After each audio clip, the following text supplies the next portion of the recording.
Bonsoir à tous et merci de suivre le temps d'information sur RTI2. Au sommaire de l'actualité, sensibiliser le grand public et les pouvoirs publics sur la condition actuelle des déficients visuels pour ce 4 octobre marquant la journée mondiale des personnes non et malvoyantes. Nous nous intéresserons à leurs conditions de vie. Et puis hors de chez nous, l'armée malienne et les rebelles se rapprochent d'une confrontation cruciale. La coordination des mouvements de l'Azawad CMA a mené depuis Ber une succession d'opérations contre des positions de l'armée malienne. Encore merci à vous d'être toujours présents pour le temps d'information sur RTI2. La direction régionale des transports de Yamoussoukro multiplie les actions pour la sensibilisation des usagers sur la sécurité routière. À l'occasion donc de la 6e édition de la Semaine nationale de la sécurité routière, les conducteurs et les usagers ont été sensibilisés à faire preuve de courtoisie au volant. Pour les spécialistes de la sécurité routière, le respect et la courtoisie peuvent leur éviter de nombreux accidents de la circulation. À travers cette sensibilisation, le ministère des Transports veut réduire les morts enregistrées sur nos routes. Soro Corona. Grande gare routière de la capitale politique de Côte d'Ivoire. Les agents de la direction régionale des transports et ceux des forces de défense et de sécurité de Yamoussoukro en pleine séance de sensibilisation sur la sécurité routière. Pour cette 6e édition de la Semaine nationale de la sécurité routière, l'accent est mis sur la courtoisie en conduite. Les spécialistes de la sécurité routière expliquent aux conducteurs et passagers l'importance d'être courtois au volant. Il s'agit des passagers aussi de respecter le chauffeur, de ne pas l'induire en erreur. Il s'agit des chauffeurs de tenir compte de leurs camarades chauffeurs, d'avoir un comportement d'ouverture envers eux. C'est qu'il y a un manque de courtoisie envers les autres chauffeurs et envers les passagers. Et les passagers aussi, nous leur demandons de savoir qu'une route là, on ne la traverse pas n'importe comment. Cette sensibilisation de ce jour-là, c'est pour amener les uns et les autres à être courtois envers tous les usagers. Les forces de l'ordre, quand vous voyez une force de l'ordre, elle n'est pas là pour vous réprimander, elle est là pour vous amener à respecter le code de la route. Les responsables syndicaux des transporteurs de Yamoussoukro s'engagent à être les relais du ministère des Transports auprès des chauffeurs afin de réduire les accidents de la circulation en Côte d'Ivoire. Cette sensibilisation nous va droit au cœur. On va essayer de voir nos chauffeurs pour leur dire aussi ce qui se passe. Vraiment, je remercie beaucoup et je remercie les forces de l'ordre qui veillent à notre sécurité nuit et jour. Démarrée en février dernier, la Semaine nationale de la sécurité routière s'inscrit dans le cadre de la mise en œuvre de la stratégie nationale de la sécurité routière 2021-2025. Durant 7 jours, la sensibilisation sur l'incivisme routier est accrue, accompagnée de répressions contre les mauvais chauffeurs. Et pour parler toujours de sensibilisation dans la région de Gbeke à Sakassou, précisément, les autorités administratives, éducatives, coutumières et sécuritaires s'engagent à lutter contre la consommation de la drogue et l'alcool en milieu scolaire. Une campagne de sensibilisation a donc été initiée pour lutter contre ces fléaux. Ainsi, les écoles sont visitées par cette équipe soucieuse du bien-être des apprenants. Une sensibilisation qui s'est faite en présence de Kader Sogodogo de RTI Boaké. Lycée moderne de Sakassou, les élèves sont sensibilisés sur le fléau de la consommation de la drogue et de l'alcool. Un phénomène inquiétant qui mobilise toutes les autorités de la localité. Nous avons un pincement au cœur. Nous avons peur pour nos enfants. Nous avons peur pour notre bonne graine. Que cette jeunesse-là, ça donne à ce phénomène-là au risque de perdre ses bons résultats. La drogue nous a arrêté. Les élèves, surtout les garçons qui côtoient les filles, et il les met en danger. Je leur demande pardon, le pays compte sur eux. L'honneur à l'emblème national ou salut aux couleurs permet au directeur départemental de la jeunesse, de l'insertion professionnelle et du service civique de sensibiliser davantage les apprenants. Donc ce matin, nous avons lancé un message de sensibilisation. Non à la drogue, non à l'alcool, non aux grossesses en milieu scolaire. Parce que pour qu'un élève puisse faire normalement son cursus scolaire, il doit se départir de ces fléaux-là. Les recours judiciaires sont expliqués par le premier responsable de la police de Sakassou. Quand vous voyez la présence des forces de l'ordre, nous avons essentiellement 2 missions. Nous sensibilisons, mais également nous réprimons. Quand on dit sensibiliser, il s'agit de vous amener à vous éloigner de certains comportements. Mais s'il arrive que vous refusez totalement d'écouter les conseils, d'écouter les mots de sensibilisation, il y a aussi la répression ou la punition. Des tournées de sensibilisation sont prévues dans les établissements scolaires du département de Sakassou afin de lutter efficacement contre la consommation de la drogue dans les écoles. L'événement majeur en Côte d'Ivoire actuellement qui crée plus d'attractions est le Salon international de l'agriculture et des ressources animales d'Abidjan, le SARA. Et parmi les dispositifs organisationnels de l'édition 2023 de ce salon, au parc des expositions dans la commune de Port-Bouët, celui des voituriers captive plus d'un, qui sont donc ces prestataires de services. Quel est l'impact de leur activité au profit du Sahara et que pensent les usagers de leur présence? Le constat de Yacouba Koulibaly est commenté ici par Assit Andiara. Ici au parc des expositions de la commune de Port-Bouët où se tient actuellement l'édition 2023 du Salon international de l'agriculture et des ressources animales Sahara, les dispositifs d'organisation des stationnements des véhicules impressionnent. Eddy Lebou, voiturier, veille au respect des consignes et au bon stationnement des véhicules dans le périmètre du parking sous sa responsabilité. Selon lui, la présence des voituriers sur les sites de l'organisation du Sahara est nécessaire. C'est vraiment très important parce que sans nous, les voitures peuvent pas bien garer. D'autres n'aident pas, garent en désordre, donc je pense qu'on est nécessaire. Zosias, un autre voiturier, déplore l'indiscipline de certains automobilistes. Il y a d'autres qui sont disciplinés, mais il y a d'autres aussi, quand ils allongent à droite, ils vont à gauche. Donc c'est un peu difficile pour nous. C'est le volontariat, mais c'est aussi l'image du pays que nous conservons. Pour une prestation de qualité, ces voituriers collaborent avec les vigiles pour une parfaite synergie. Ici au parking, chacun a son rôle. Les voituriers, ils gardent les voitures. Notre rôle, c'est pour surveiller les voitures. L'organisation du parc automobile et la régulation de la circulation profitent aux piétons et aux automobilistes. Ils font bien leur travail.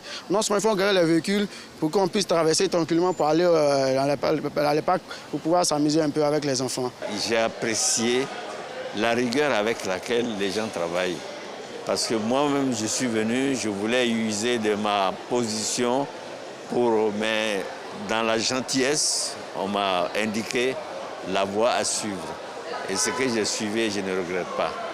En attendant le retour de ses passagers après la visite des stands, Amadou Silla, chauffeur de taxi, est invité à céder le passage aux autres véhicules, prêts à quitter les lieux. Il est impressionné par l'approche du voiturier. Vraiment, il a été courtois avec moi.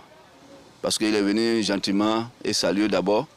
Et après la salutation, il nous a dit est-ce qu'on peut déplacer la voiture parce que les autres vont sortir. Vraiment, ça a été vraiment bien. Vraiment, il s'est bien comporté. Après avoir tourné 2 fois, il y a un voiturier qui m'a vu et qui m'a appelé, qui m'a dit qu'il y avait une place là. Vraiment, pour moi, c'était un ouf de soulagement.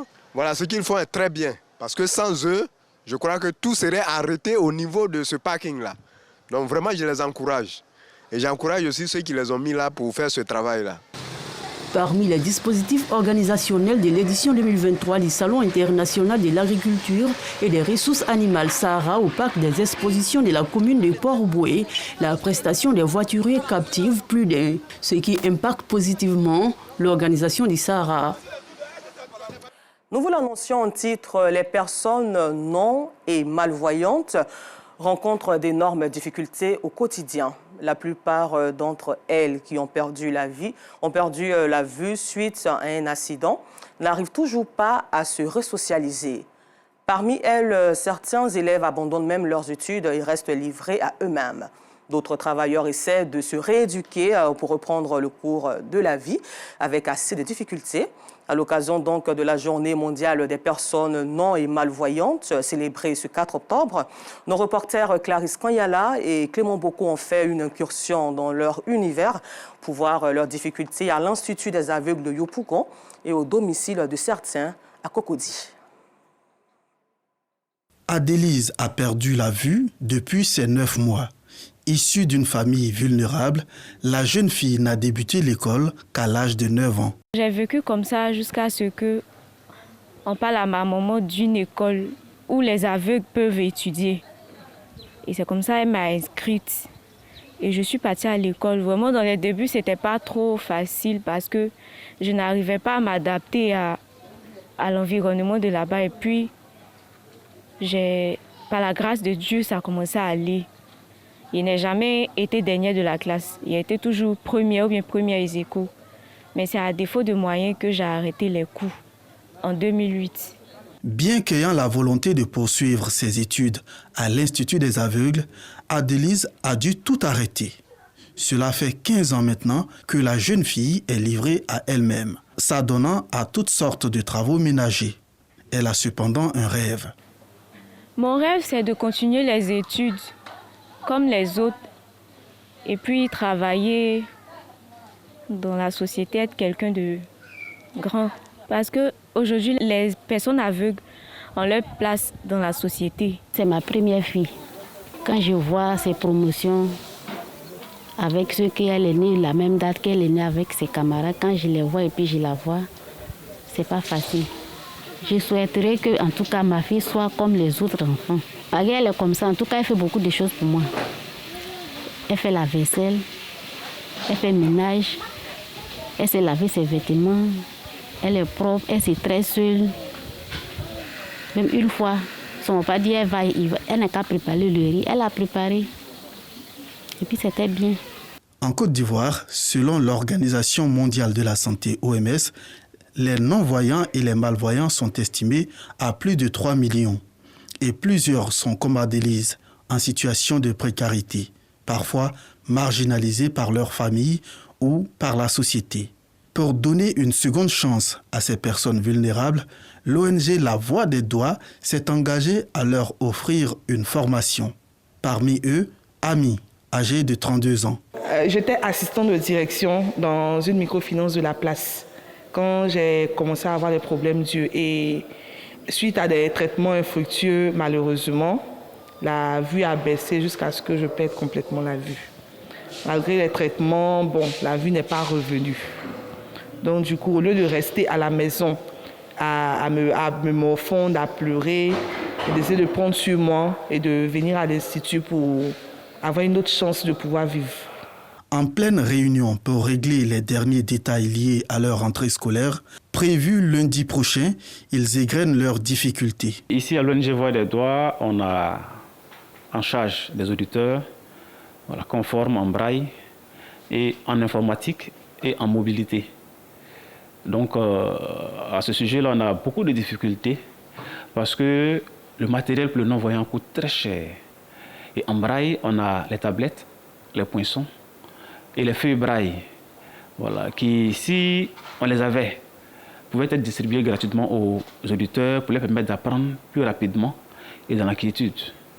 Au niveau de l'informatique, on a seulement 2 ordinateurs pour l'ONG, pour une vingtaine d'auditeurs. Vous voyez que c'est insuffisant. Ce qui fait que la formation est un peu plus lente. Pour ce formateur, être aveugle n'est pas une fatalité. Les parents pensent que quand l'enfant ne voit pas, il devient diminué, il n'a plus de chance, il est devenu, je vais dire, un moins que rien. Non. Un enfant qui ne voit pas a la même capacité que celui qui voit. On a souvent tendance à voir les parents qui sont à la maison inscrire ceux qui voient et laisser ceux qui ne voient pas à la maison. Je dis aux parents non. Celui qui ne voit pas peut venir à l'école. L'institut existe, l'institut est public et ce n'est pas du tout le coût qui va faire peur parce que ça ne coûte rien du tout. À tous les parents, il faut inscrire les enfants à l'école. L'école est obligatoire pour tous les enfants, même ceux qui sont non-voyants. Chaque 4 octobre est déclarée Journée mondiale des non-voyants et malvoyants. Cette journée vise à rappeler les droits de ces personnes vulnérables, bafouées et méconnues de plusieurs. Et pour parler toujours santé, retour à Yamoussoukro avec Kader Sogodogo, parler de production de l'oxygène au centre hospitalier régional.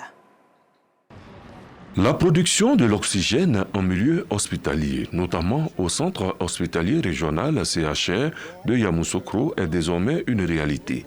L'USAID, à travers le projet LORCS Infrastructure, vient mettre fin à une difficulté majeure qui constituait un handicap pour les populations. Les populations n'auront plus à chercher l'oxygène médical liquide à Abidjan, mais ils pourront directement se fournir en oxygène liquide au niveau de Yamoussoukro. Le projet LORCS Infrastructure va concerner à terme au total 7 sites à l'intérieur du pays. Un dispositif innovant qui répond à des besoins vitaux. Nous avons souffert parce qu'ici nous avons le service de réanimation, nous avons néonatologie pour la prise en charge des prématurés et les services même les urgences utilisent l'oxygène. Donc c'est vraiment un grand ouf de soulagement. Le gouvernement, pour sa part, se réjouit de cette avancée notable.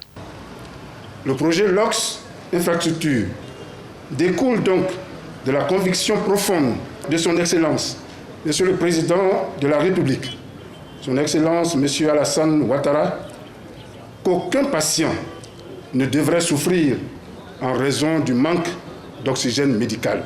De l'oxygène pour tous afin de préserver des vies, une vision qui guide le gouvernement ivoirien soutenu par l'USAID. Toujours en Côte d'Ivoire, dans un autre registre, le chef de l'État ivoirien, Alassane Ouattara, a procédé ce mercredi 4 octobre 2023 à la signature de plusieurs décrets de nomination au titre des institutions de la République. Ali Koulibaly, ancien ministre et ex-conseiller spécial auprès du chef de l'État, a été nommé grand chancelier de l'ordre national, succédant ainsi à Henriette Dagri Diabaté, nommée grande chancelière honoraire. Gilbert Koné Kafana, ancien ministre d'État chargé des relations avec les institutions, nommé en qualité de haut représentant du président de la République. Théophile Awandouli, inspecteur général de l'État, lui, a été confirmé à son poste. Le magistrat hors hiérarchie, groupe A, échelon unique, UA, Kofi, a été nommé président de la Cour de cassation et le ministre Epiphane Zoro-Bibalo, précédemment ministre de la promotion de la bonne gouvernance, du renforcement des capacités et de la lutte contre la corruption, a été nommé président de la haute autorité pour la bonne gouvernance. À la page religion, le président du Conseil supérieur des imams des mosquées et des affaires islamiques, session région du Sud Comoé, et les guides religieux de cette localité ont organisé ce mercredi 4 une cérémonie de prière et de bénédiction pour magnifier Dieu. Pour eux, grâce aux prières, les élections municipales, régionales et sénatoriales en Côte d'Ivoire se sont déroulées dans la plus grande quiétude. Plusieurs cadres de la région à leur tête, le président du conseil régional, Dr Aka Awele, ont pris part à cette cérémonie qui s'est tenue à la mosquée Fatima Zarat de Grand Bassam en présence d'Assit Andiara et Pagasoro Kone de Madongui de RTI2. Après la tenue des élections municipales, régionales et sénatoriales dans la quiétude et la sérénité, fidèles, guides religieux et cadres du Sud Comoé se sont retrouvés dans la mosquée Fatma Zahra de Grand Bassam. La raison, glorifier et magnifier Dieu pour sa grâce. Une initiative de Cheikh Moussa Dramé, président du Conseil supérieur des imams, des mosquées et des affaires islamiques en Côte d'Ivoire, COSIM, section Sud Comoé. L'ensemble des imams ont trouvé mieux d'organiser une lecture intégrale du Saint-Coran pour dire d'abord merci à Dieu et aussi confier la région Sud-Comoé au Tout-Puissant. Cette cérémonie de prière a vu la participation de la communauté chrétienne et des cadres du Grand Bassam. C'est avec beaucoup de joie que nous avons participé à ce temps de gratitude à Dieu. Nous avons obtenu le meilleur résultat. Et ce résultat, ce n'est pas l'élection d'un fils, mais c'est surtout la paix, pour l'unité, pour la cohésion. Je tiens à remercier Imam Dramé, président du COSIM de notre région Sud-Comoé, pour cette belle opportunité de rendre grâce à Dieu après les élections qui se sont déroulées si bien dans tout le Sud Comoé. Présent lui aussi à ce grand rendez-vous de prière, le président du conseil régional du Sud Comoé, Eugène Akaoulé, n'a pas manqué de témoigner sa gratitude au Tout-Puissant, non sans inviter les populations à toujours œuvrer pour préserver la stabilité et la paix en Côte d'Ivoire. Exprimer toute ma satisfaction pour cette prière. Merci aux guides religieux, merci aux autorités administratives, aux autorités coutumières, les autorités politiques. Merci infiniment. Lecture du noble Coran, louanges, invocations et bénédictions sur le prophète de l'islam, le prophète Mohammed, des temps forts qui ont également meublé cette cérémonie de prière. Hors de chez nous, l'armée malienne et les rebelles se rapprochent d'une confrontation cruciale. La coordination des mouvements de l'Azawad CMA a mené depuis une succession d'opérations contre des positions de l'armée. Et puis pour terminer ce temps d'information, sachez que le prix Nobel de chimie 2023 a été décerné ce mercredi à un trio d'Américains composé de Muji Bawendi, Louis Bruce et Alessi Ekimova. Encore merci à vous et bonne suite de programme sur RTI2.